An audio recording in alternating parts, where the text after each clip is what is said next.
أعوذ بالله من الشيطان الرجيم بسم الله الرحمن الرحيم إن الحمد لله نحمده ونستعينه ونستغفره ونستهديه ونعوذ بالله من شرور أنفسنا ومن سيئات أعمالنا من يهده الله فلا مضل له ومن يضلل فلن تجد له وليا مرشدا وأشهد أن لا إله إلا الله وحده لا شريك له وأشهد أن محمدا عبده ورسوله بلغ الرسالة وأدى الأمانة ونصح الأمة وجاهد في الله حق الجهاد حتى أتاه اليقين اللهم صل وسلم على سيدنا محمد في الأولين وصل وسلم على سيدنا محمد في الآخرين وصل وسلم على سيدنا محمد في الملأ الأعلى إلى يوم الدين رب اشرح لي صدري ويسر لي أمري واحلل عقدة من لساني يفقه قولي أما بعد mes chers sœurs et mes chers frères assalamu alaikum wa rahmatullahi ta'ala wa barakatuh. Alors on m'a posé la question où est-ce que avaient lieu les assises qui traitaient des noms d'Allah. Nous sommes à Lyon, donc à Lyon, centre islamique Tawhid, donc à Lyon 6. Pour ceux et celles qui veulent se joindre à nous, bismillah, et puis pour ceux qui veulent nous suivre, en tout cas voilà, le centre islamique Tawhid à Lyon. Comme ça, voilà, le monde entier connaîtra notre centre, nos petites grottes de là où subhanallah, la lumière des noms divins, des noms d'Allah, ce thème qui est très très important est traité chaque samedi de 18h à 20h. Alors, on avait fait une petite introduction au sujet des noms d'Allah. On avait vu aussi la différence entre Allah et Rabb. Allah, justement pour le mentionner, pour l'évoquer, pour faire le dhikr. Et Rabb, quand on a besoin d'Allah Azzawajal, un besoin matériel. Et on a besoin d'Allah quand on l'évoque. Il y a évoquer Allah et il y a invoquer Allah. Évoquer, c'est se souvenir d'Allah. La méditation, les noms d'Allah, faire du dhikr, subhanallah walhamdulillah, demander pardon à Allah, revenir à Allah, se remettre en question et demander l'aide d'Allah. Et il y a le fait d'invoquer Allah Azzawajal. Invoquer, supplier, demander qu'un souhait soit exaucé. Voilà la différence. Allah pour l'adorer et Rabb pour le solliciter. Et même quand on l'évoque, on le sollicite. Hein? Même quand on l'évoque, quand on se souvient de lui, on le sollicite. Pourquoi?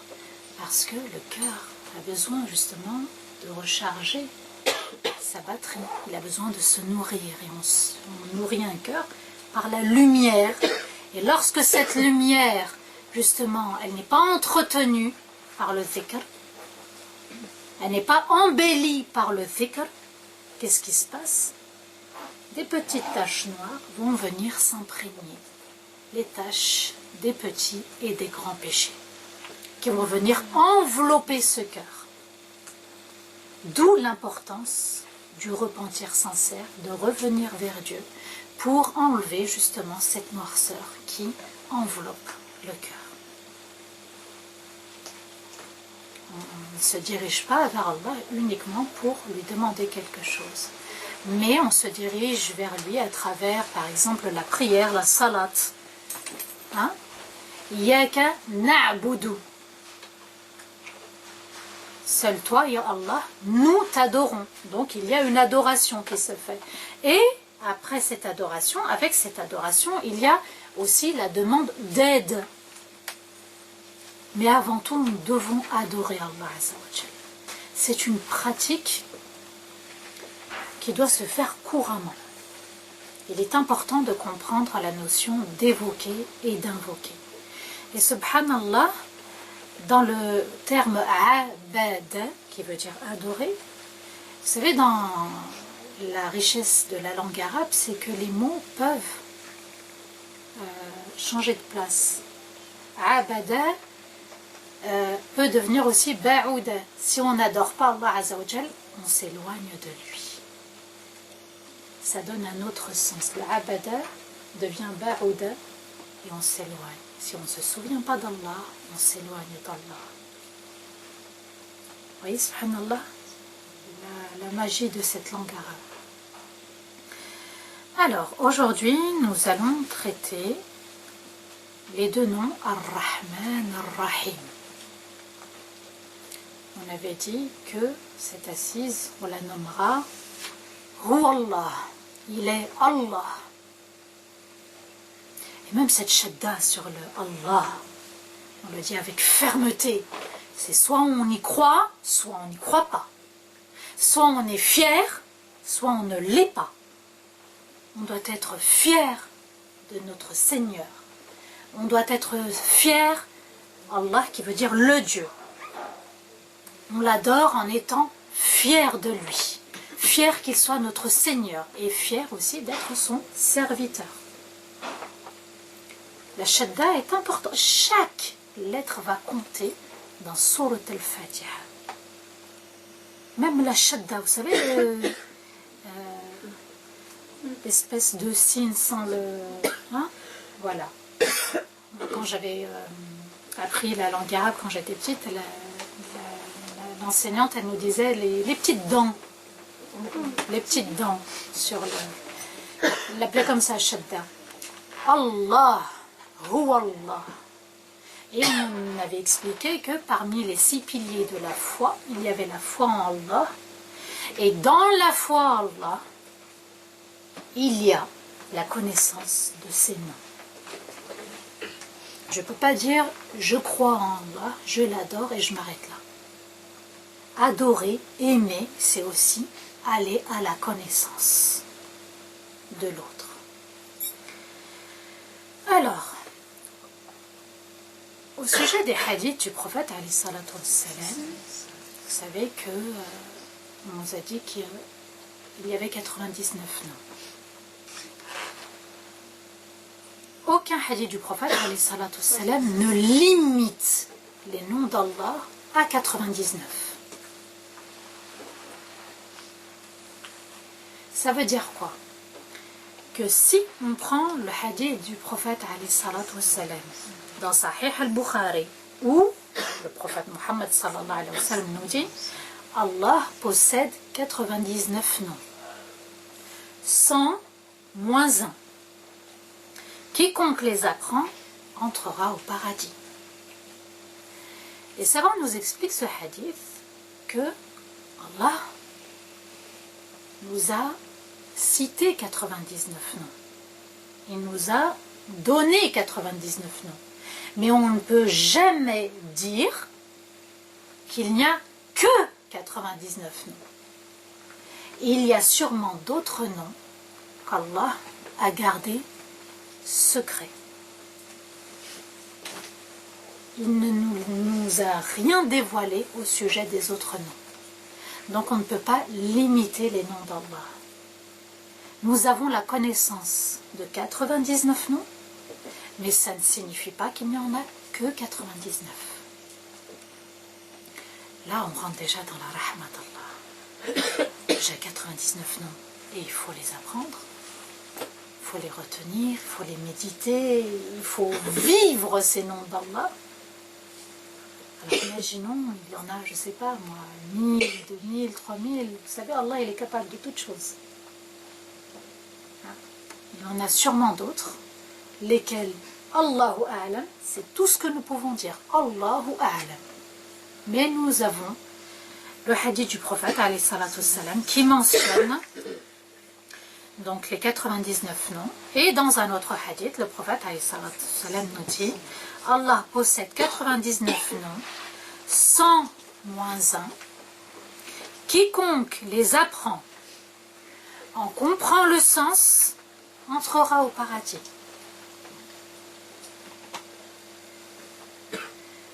Les savants vont faire le tafsir de ces deux hadiths.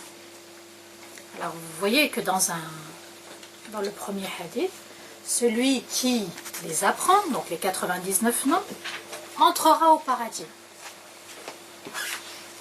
Et dans l'autre hadith, celui qui les apprend en comprend le sens, entrera au paradis. La majorité des savants sont d'avis, donc, que nous devons apprendre et méditer les 99 noms pour entrer au paradis. Apprendre et méditer. Wa alaykoum assalam wa rahmatullahi ta'ala wa barakatuh. Alhamdulillah, nous avons la visite de Cheikh Youssouf Ibrahim. Barakallahu fika tout à l'heure. Donc, les 99 noms sont à apprendre et à méditer. D'ailleurs, si nous sommes là, c'est que par sa rahma, Allah il nous a offert cette place pour les méditer.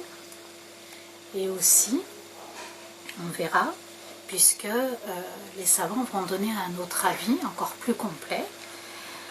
Certains savants comme Al-Bukhari, rahimahullah, et d'autres ont expliqué qu'il fallait les apprendre et invoquer par les noms d'Allah.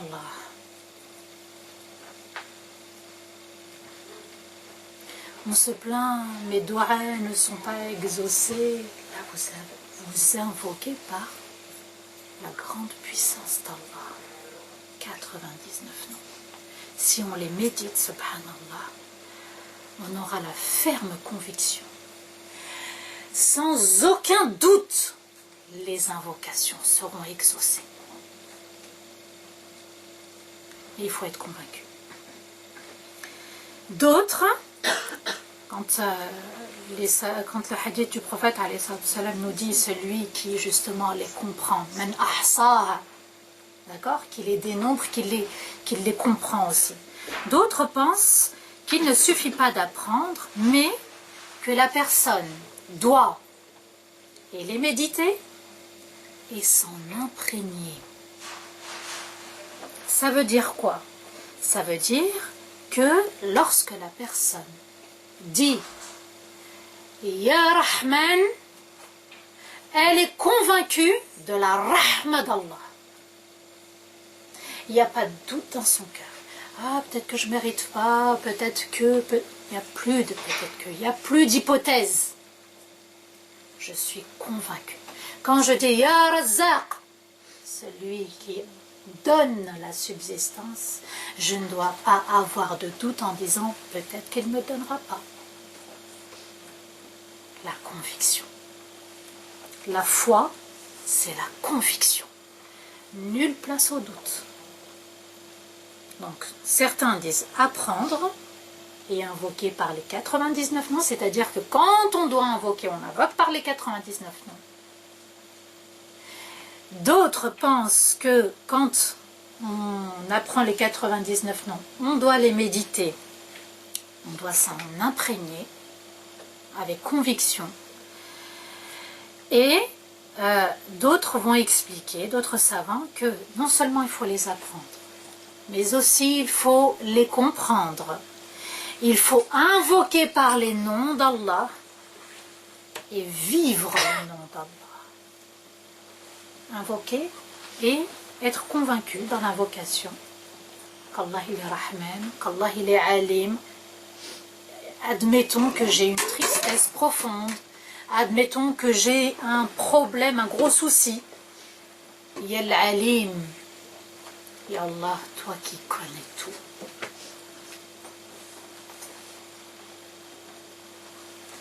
Il se peut, voilà, qu'on soit déçu de quelqu'un, qu'on soit en colère contre quelqu'un. Nous, on n'a pas toute la connaissance. Peut-être que la personne, il y a eu un malentendu ou quoi que ce soit. Ya l'Alim. Hein? Donc, on est là, alhamdoulilah, pour méditer les noms d'Allah, pour les vivre, s'en imprégner et invoquer par les noms d'Allah.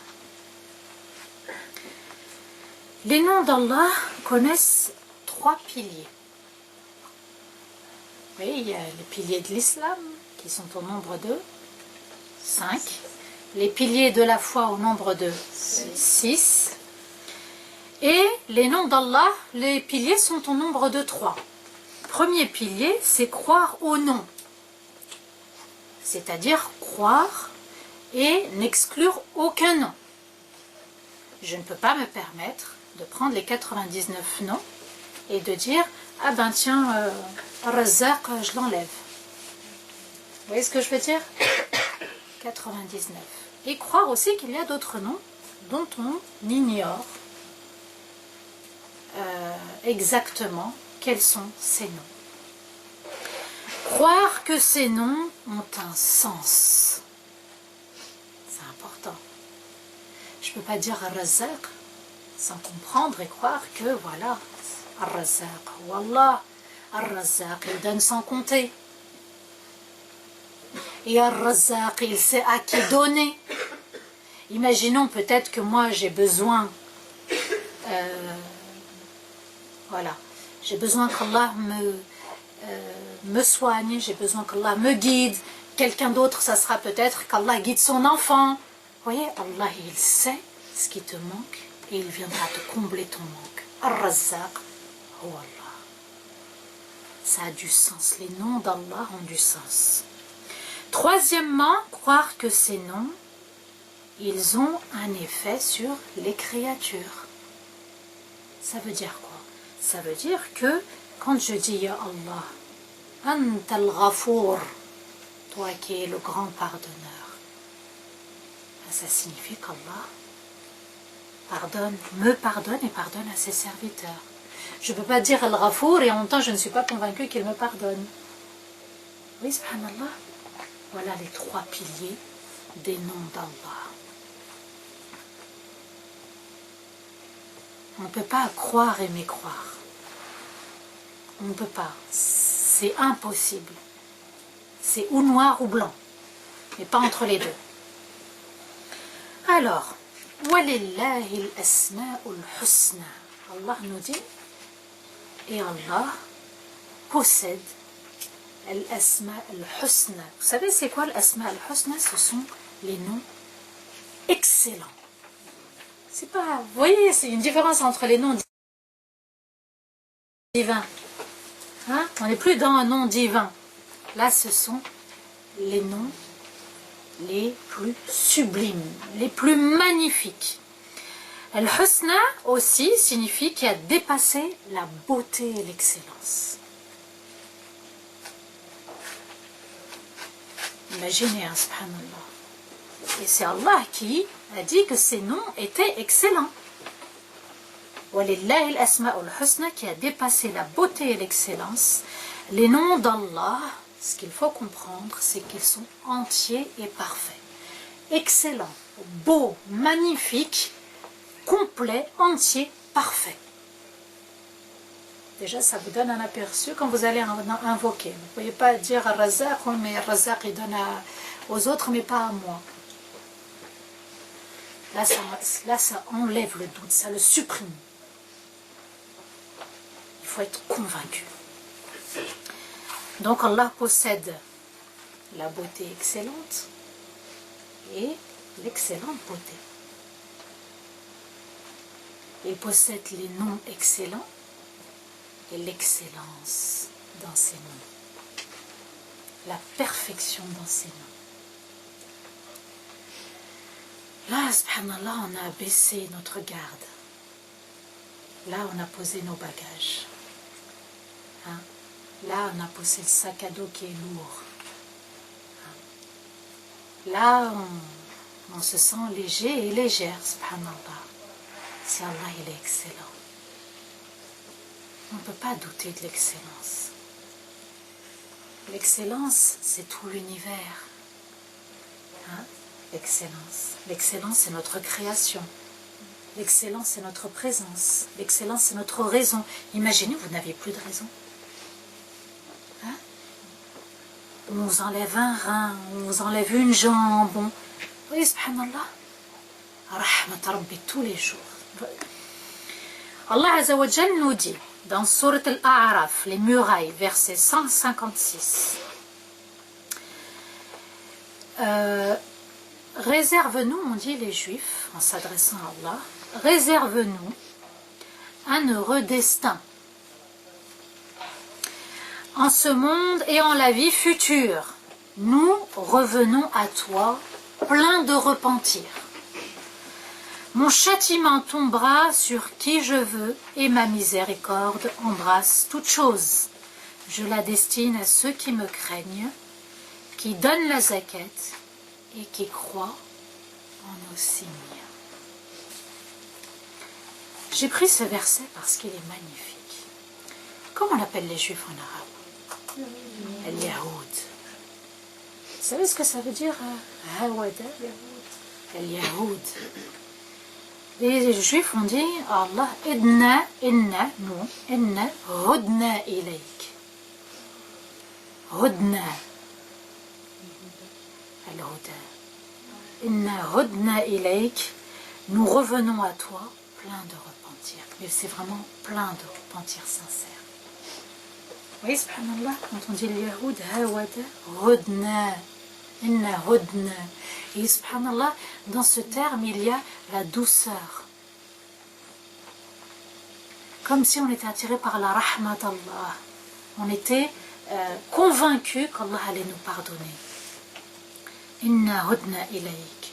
Mais bon, ils ont demandé la vie pleine de joie, pleine de bonheur sur terre et dans l'au-delà. Et Allah leur a répondu. Mon châtiment tombera sur qui je veux.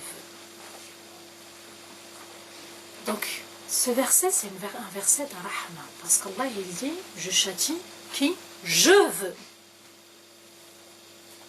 Donc, nous n'avons jamais le droit de juger quelqu'un et de lui dire, toi, tu vas rentrer en enfer. C'est interdit. Ça appartient à Allah. Là, c'est le verset qui traite des Juifs, des Yahoud. Allah, il dit, je châtierai qui je veux. Et la suite, elle est magnifique. Et ma miséricorde embrasse toute chose. Ma rahma, elle envahit chaque chose. Alors imaginez l'univers entier. Dans tout cet univers vit la rahma d'Allah. Tout est touché par la rahma d'Allah. Tout. C'est Allah qui le dit. Wa rahmati wasi'at kulla shay. Donc là, il ne faut pas se dire Allah est en colère contre moi. Pourquoi? Parce qu'Allah, il réserve une rahma très particulière à certaines personnes et il ajoute, je la destine à ceux qui me craignent. La condition pour avoir une rahma privilégiée, faire partie des VIP d'Allah, touchés par sa grâce, c'est de craindre Allah. De ne pas être dans la voie de la désobéissance ou se rapprocher de la voie de la désobéissance. Qui donne la zakat. Zakat al-mal, zakat al-fitr. On est obligé. Vous voulez avoir la rahma d'Allah, vous devez donner votre zakat. Et qui croit en nos signes. Les versets d'Allah, ce sont les signes d'Allah. Tout l'univers sont les signes d'Allah. Ces noms d'Allah, les noms, sont un signe qu'Allah existe. Vous voyez, subhanallah, qu'il y a à la fois la rahma générale et une rahma exclusive à une certaine catégorie de personnes. Allah nous dit aussi Ar-Rahman wa ala al-arsh istawa. Le miséricordieux, le clément, s'est établi sur le trône. Donc, Allah Azza wa Jal va choisir ce nom pour parler donc de son trône, de son univers. Pourquoi? Pour nous dire qu'il offre sa grâce, subhanallah, à toutes les créatures sous son trône. Ah, subhanallah. Eh oui.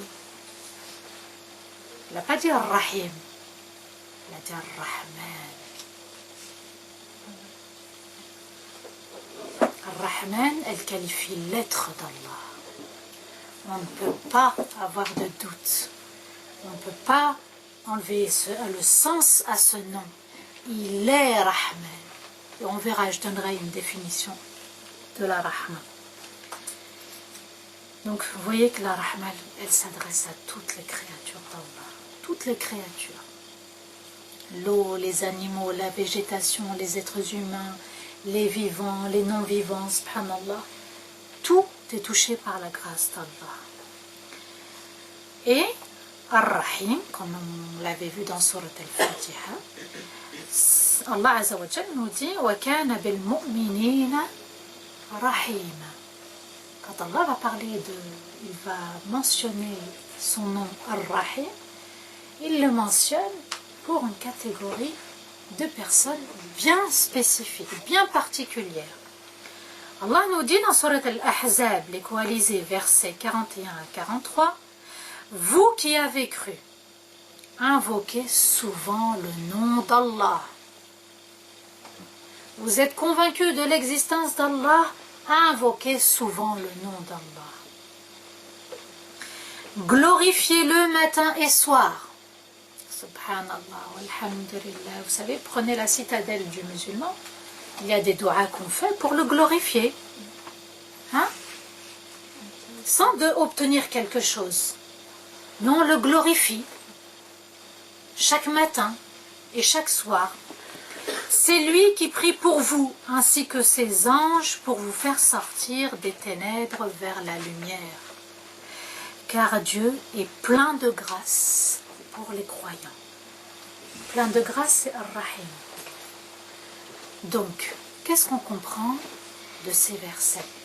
Que celui qui se souvient d'Allah, qui fait le dhikr, qui mentionne Allah matin et soir, Allah le fait sortir de ses soucis, de sa tristesse, de ses problèmes vers la lumière. Le cœur, il doit être vivant, il doit s'illuminer par ce dhikr, subhanallah, walhamdulillah, wa la ilaha illallah, wallahu akbar. Le prophète avait dit, c'était les plus belles paroles. Jamais existé, les plus belles paroles, subhanallah, walhamdulillah, wa la ilaha illallah, wallahu akbar.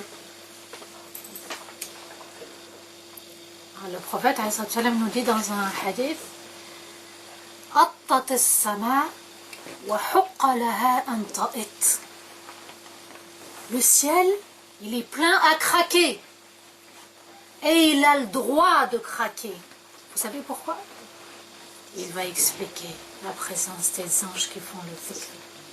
Il y a un ange, à chaque 4 doigts, il y a un ange prosterné qui fait le dhikr. Le ciel est plein à craquer. Et nous sur terre, qu'est-ce qu'on fait? Vous voyez, subhanallah, il y a des choses qu'on n'aurait jamais imaginées 20 ans en arrière, qui pourraient se passer aujourd'hui. Jamais on n'aurait imaginé. Et ça se produit, ça se banalise. Et ça touche même les musulmans, et les musulmans pratiquants. Vous voyez, subhanallah, comme si Allah existait à l'extérieur, mais pas à l'intérieur.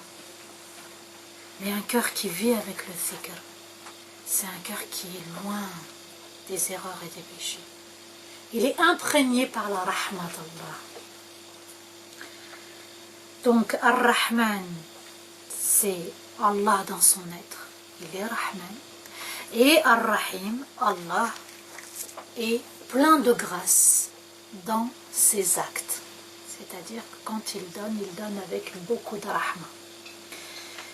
Aucune créature n'a le droit de s'appeler Ar-Rahman. Mais on peut dire que quelqu'un, il est Rahim. Il est clément. C'est quelqu'un qui est très généreux, qui est clément. Mais jamais on dira à quelqu'un, il est Rahman. Interdiction totale. Seul un homme, à l'époque du prophète, a osé défier Allah. Il avait osé défier le prophète Mohammed sallallahu alayhi wa sallam. Il lui a dit, toi tu es prophète, moi aussi je suis prophète. Musaylima al-Kadhab. Retenez bien cet homme, le nom de cet homme, Musaylima. Donc Moussaïlama avait décidé donc de s'appeler Rahman al-Yamama. Rahman. Même si vous enlevez le alif lam pour dire le miséricordieux, même on n'a pas le droit, c'est interdit. Et d'ailleurs, subhanallah, jusqu'à maintenant, on retient le nom de cet homme par Moussaïlama al-Kadhab, le menteur. On ne dit pas Moussaïlama al-Yamama, on dit Moussaïlama al-Kadhab. L'histoire a enregistré son nom comme étant le menteur, parce qu'il a osé mentir sur Allah Azza wa Jal. Vous voyez, subhanallah, celui qui veut défier Allah, Allah le défiera. Et dans le Coran, le nom Ar-Rahman va être mentionné sans Bismillahir-Rahmanir-Rahim. D'accord? Juste dans les versets d'Allah. Les savants nous disent 57 fois. En revanche, Ar-Rahim, il va être mentionné quasi le double. Hein? Presque le double à peu près. Vous voyez, subhanallah. Donc, la générosité d'Allah, quand il l'attribue, il la donne, il l'offre, elle est très forte. Elle est importante. Allah, il est généreux. On ne peut pas penser le contraire, subhanallah. Ibrahim alayhi salam, dans son histoire avec son père, il va mentionner le nom de Rahman. Et il dit, Ya abati, mon cher père, Ya abati, mon cher père, Inni akhafu an yamassaka adhabun min ar-Rahman. Je crains que tu ne sois touché par un châtiment de qui? De la part de qui? Il ne lui a pas dit de la part d'Allah. Il lui a dit de la part de Rahman. Fatakuna lish-shaytani waliya. Et à ce moment-là, tu deviens un compagnon du diable. Vous voyez, subhanallah, comme si, regardez, dans la da'wa, quand on prêche, quand on invite les gens à l'islam, quand on leur parle de l'islam, sans inviter, quand on évoque le sujet de l'islam, on évoque la rahma. Subhanallah, la rahma d'Allah. Et lui dit, tu sais, si tu reviens à Dieu, c'est préférable. Si tu reviens à Rahman, hein, pas Allah. Il dit Ar-Rahman. C'est encore, c'est très très fort parce que là, on développe le nom Allah. On dit qu'Allah, il est très miséricordieux dans son être. Dans Sourate Maryam, alayha salam, lorsque l'ange qui avait pris une apparence humaine va rentrer dans son petit espace, vous savez qu'elle était rentrée dans le temple pour faire partie des adorateurs, puisqu'il n'y avait que des hommes. Elle a été choisie, subhanallah. Hein, Zachariah l'avait pris en charge pour faire le dhikr, se rapprocher d'Allah et aller vers la connaissance. Et elle va dire à Jibril, alayhi salam, mais qui avait pris une apparence humaine, elle ne savait pas que c'était Jibril, elle lui dit « Inni a'udhu birrahmani mink, in kunta taqiyya » Nous on dit « A'udhu billah minash shaytanir rajim » Elle explique, elle dit « Inni a'udhu birrahmani mink » Je demande la protection du très miséricordieux contre toi si tu crains Allah.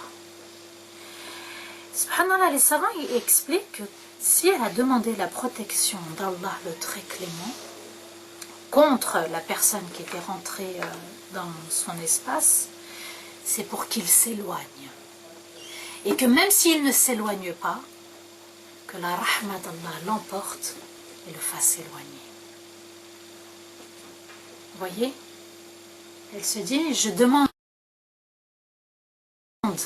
lui demande à lui de partir, de s'éloigner, et j'invoque en même temps par le nom Ar-Rahman, que même si lui ne craint pas Dieu, ne s'éloigne pas, qu'Allah me fasse miséricorde et l'éloigne de moi. Vous voyez? Il est important d'invoquer par le nom Ar-Rahman. Elle avait espoir justement qu'Allah la protège. Elle avait espoir que, mais subhanallah, Allah il a été encore plus miséricordieux parce que c'était Jibril. Il va souffler sur sa poitrine et puis elle va enfanter. Un jour, Abu Bakr a demandé au prophète alayhi salatu wassalam, Ya Rasulallah, enseigne-moi une invocation à dire dans mes prières. Avec la salat, c'est pas juste des gestes, certaines paroles. Il est important aussi d'invoquer. Ça crée du lien, un lien fort avec Allah. Et il lui enseigne cette dua. Allahumma inni zalamtu nafsi dhulman kathira. Mon Seigneur, j'ai fait beaucoup de tort à moi-même. Wala yaghfiru dhunuba illa ant. Seul toi pardonne les péchés. Faghfir li maghfiratan min indik. Ya Allah, pardonne-moi par un pardon qui vient de ta part. Warhamni innaka antal ghafurur rahim. Et fais miséricorde à mon âme, car c'est toi, le très miséricordieux, le grand pardonneur. Vous voyez, subhanallah, il enseigne cette dua à qui? Abu Bakr. Après le prophète, subhanallah, c'est le premier compagnon, le meilleur des compagnons. Le prophète lui a dit un jour, Ya Abu Bakr, je ne pourrai jamais te remercier, être à la hauteur de ce que tu mérites. Je laisse ta récompense auprès d'Allah. Vous voyez, quand quelqu'un vous offre un service ou vous envoie une assiette, vous mettez quelque chose, vous rendez. La moindre des choses, ça fait partie de nos valeurs. Là, le prophète, alayhi salatu salam, me dit, je ne pourrai jamais te donner ce que tu mérites. Et c'est pourtant le prophète, Muhammad sallallahu alayhi wa sallam. C'est pas moi ou vous, le prophète Muhammad sallallahu alayhi wa sallam, rahmatan lil alamin, la miséricorde pour l'univers entier. Il dit, je ne pourrai pas, je n'y arriverai pas à te donner à ta juste valeur. Donc cette dua, elle aspire à quoi? Au pardon et à la rahma. Donc nous devons régulièrement demander pardon à Allah pour qu'il nous fasse miséricorde.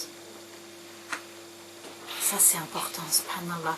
Et puis la demande de pardon, elle ne concerne pas uniquement aussi les péchés. La demande de pardon, c'est pour nous renforcer dans notre foi. La demande de pardon, c'est aussi pour renforcer notre être, notre confiance, notre santé.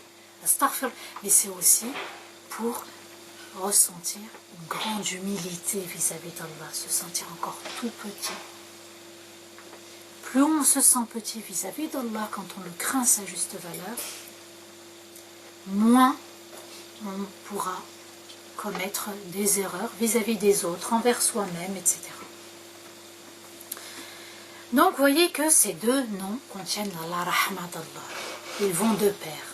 Dans Bismillah, avec l'aide d'Allah, le miséricordieux, le très miséricordieux, on ne peut pas les dissocier. On peut parfois, Allah parfois utilise le Rahman, parfois il est... Mais le sens, il est là. C'est la rahma d'Allah. Et le Coran va débuter toujours par ces deux noms. Bismillahirrahmanirrahim, sauf dans une sourate bien précise, sourate Tawbah, la sourate du repentir, on lui donne aussi, on lui attribue un autre nom, sourate Bara'a, d'accord? Et Allah Azza wa Jal n'a pas voulu accorder sa miséricorde aux hypocrites. La Fatiha, elle contient deux noms, Ar-Rahman Ar-Rahim. Allah n'a pas choisi Razaq, Al-Alim. Il a dit Ar-Rahman Ar-Rahim. Donc, ces deux noms, il faut vraiment les méditer. Et aussi, subhanallah, écouter la rahmat d'Allah.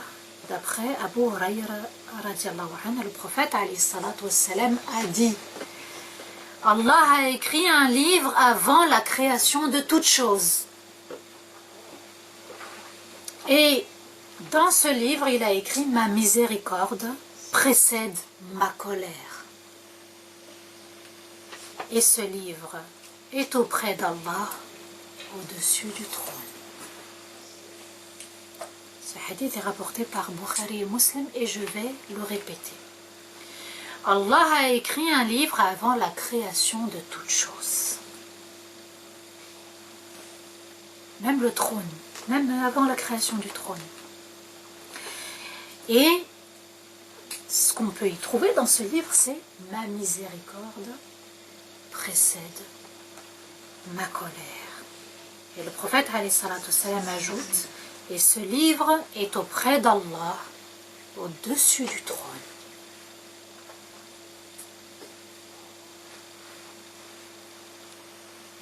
On essaye de comprendre comment s'imprégner de ce nom d'Allah. Avant de se mettre en colère,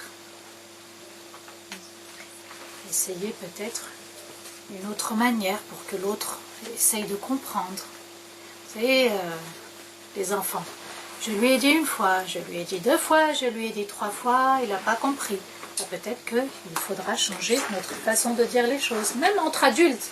Je lui ai dit une fois, ma femme, il n'a pas compris, elle n'a pas compris. 2 fois, je vais parler comment? En chinois? Non, c'est que ta méthode n'était pas bonne. Oui, subhanallah, la rahma avant le jugement.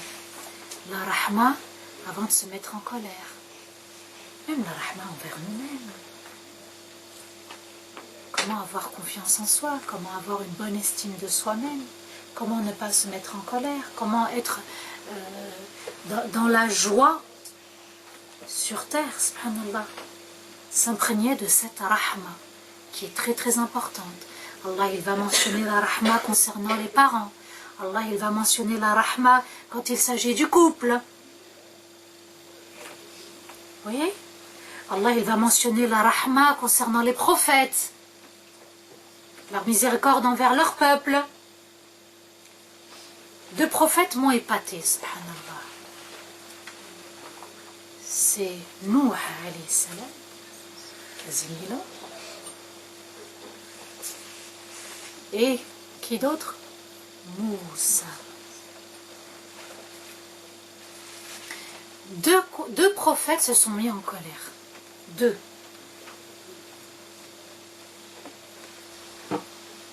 Qui? Yunus. Pourtant c'était pour Allah. Et Moussa, c'était aussi pour Allah. La colère pour Allah, elle n'est pas bonne. Oui, Yunus. Il n'a pas changé de ville. Il a changé de milieu. C'est entre de la terre, sur terre, il s'est retrouvé sous terre. Au fond de la mer. Pour vous dire, subhanallah, qu'est-ce qu'Allah veut nous dire? Que la colère peut t'emmener très très bas. La colère, elle peut t'emmener très très loin.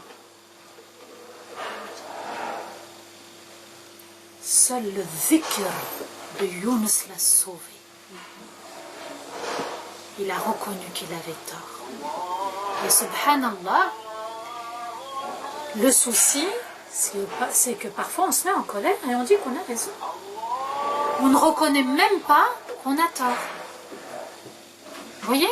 Parfois on est aveuglé par la colère. Comme Yunus s'est retrouvé dans l'obscurité de la mer. On se met tout seul parfois en danger quand on se met en colère. Vous regardez les informations, vous lisez les informations, un tel a tué un tel s'est disputé avec un tel policier a été tué. Vous voyez, on n'entend que ça.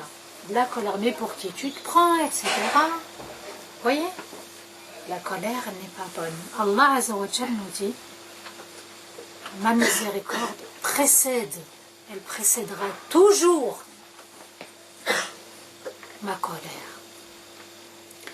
Alors tous ceux qui invoquent, peut-être Allah ne va pas exaucer parce qu'il est en colère contre moi, parce qu'il faut l'effacer, l'éradiquer, le supprimer. Allah il a toujours dit, depuis, avant qu'il nous crée, avant qu'il crée tout cet univers, avant la création de la première chose, ma miséricorde précède ma colère. Et ce livre est auprès d'Allah au-dessus du trône.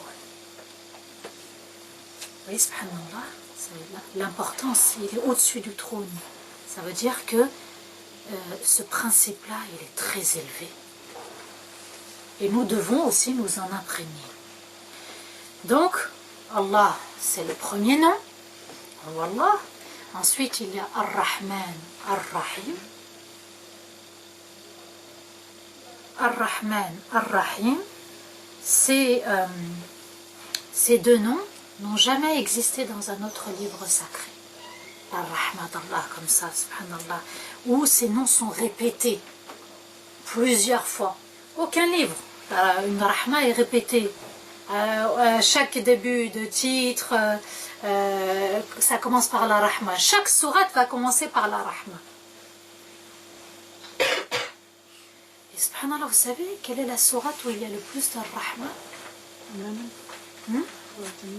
Sourate An-Naml.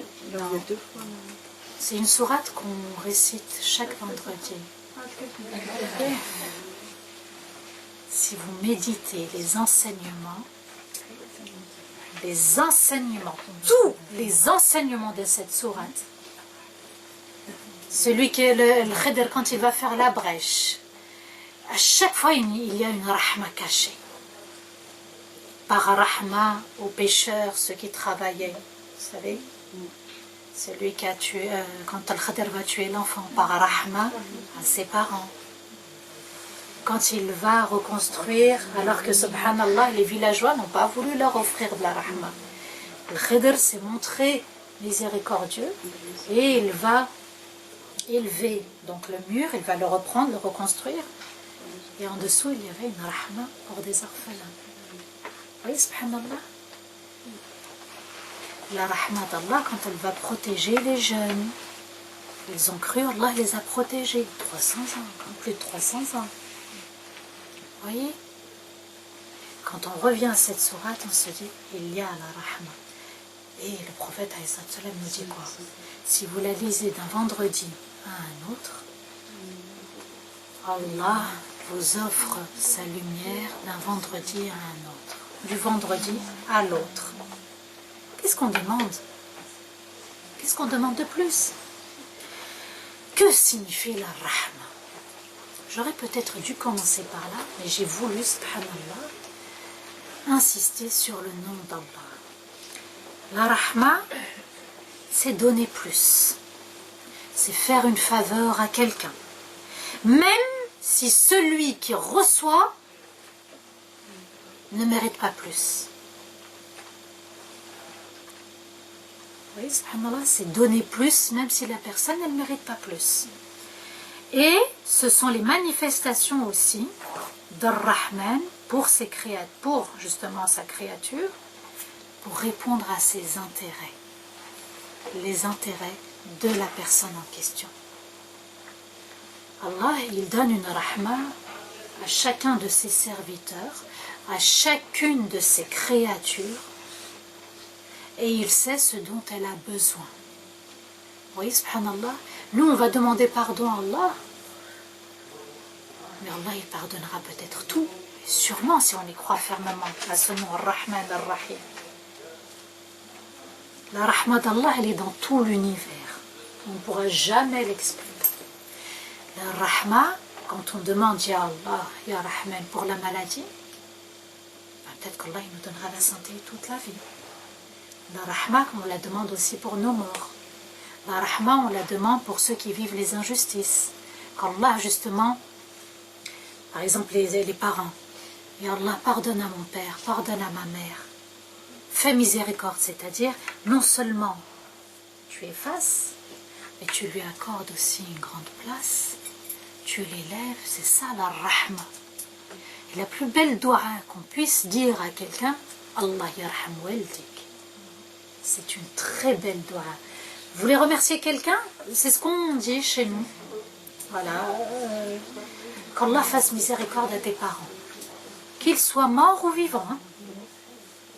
Allah yarham waldik. Dites-le, quelqu'un qui vous fait un bon geste, Allah yarham waldik. Alors imaginez, tous ceux qui ont demandé la miséricorde à vos parents, vous avez été la cause d'une rahma pour vos parents. Vous voyez, subhanallah, on a aussi des très belles choses, des très belles paroles, il faut les garder. C'est peut-être pas la sunna du prophète, ça vient, mais c'est une bonne chose. Le prophète a gardé des choses d'avant l'islam. Il y a des bonnes valeurs, des bonnes traditions qu'il a conservées et d'autres qu'il a justement reniées, rejetées. Allah yarham waldik, c'est qu'Allah fasse miséricorde à tes parents. Et qu'est-ce qu'on peut espérer de plus? La rahma d'Allah, elle vient équilibrer les choses. La pluie est une rahma d'Allah, car elle vient arroser ce qu'on ne peut pas arroser. Elle vient aussi laver nos rues. Elle vient arroser. Elle vient, subhanallah, tout doucement. Elle descend goutte par goutte et puis ensuite, elle descend encore plus vite. Le soleil est une rahma d'Allah. On est heureux quand le soleil est là. Et pourquoi encore cette rahma? Parce que le soleil éclaire tout le monde, musulmans et non musulmans. Le soleil ne choisit pas. Vous voyez, subhanallah, la lune, le vent, l'air, les fleurs, toute la création d'Allah est touchée par la miséricorde d'Allah. Donc, si Allah a embrassé chaque chose par sa miséricorde, ben je suis une miséricorde pour moi-même et pour les autres. Oui, subhanallah.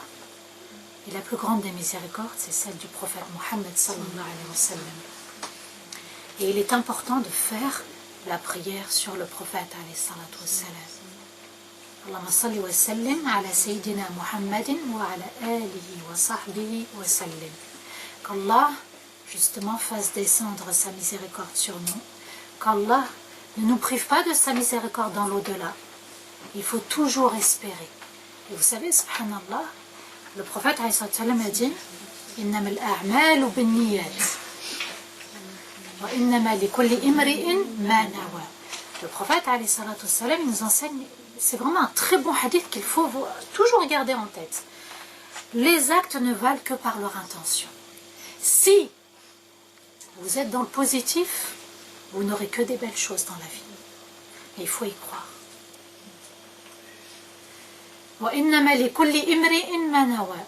Et chacun sera récompensé, mais c'est pas vraiment sera récompensé, il obtiendra ce qu'il a espéré. Il y avait une étude d'une chercheuse américaine. Elle a pris les hommes et les femmes qui ont fait fortune, mais qui par la suite ont fait faillite. Et elle a trouvé le dénominateur commun, le point commun de tout cet échantillon, et elle a trouvé que toutes ces personnes s'étaient dit un jour, et si jamais un jour je perds tout. Vous voyez, ils ont programmé indirectement leur faillite. C'est cette peur, cette crainte. Être dans l'espoir, être dans la rahma. Nous méritons tous cette rahma. Il faut en être convaincu. Maintenant, quand vous allez invoquer Ya Rahman, Ya Rahim, c'est je mérite la rahma d'Allah. Wa astaghfirullah li wa lakum. اللهم أهل علينا شهر رمضان بالأمن والإيمان والسلامة والإسلام والتوفيق لما تحب وترضى يا ذا الجلال والإكرام. اللهم أعنا فيه على الصيام والقيام.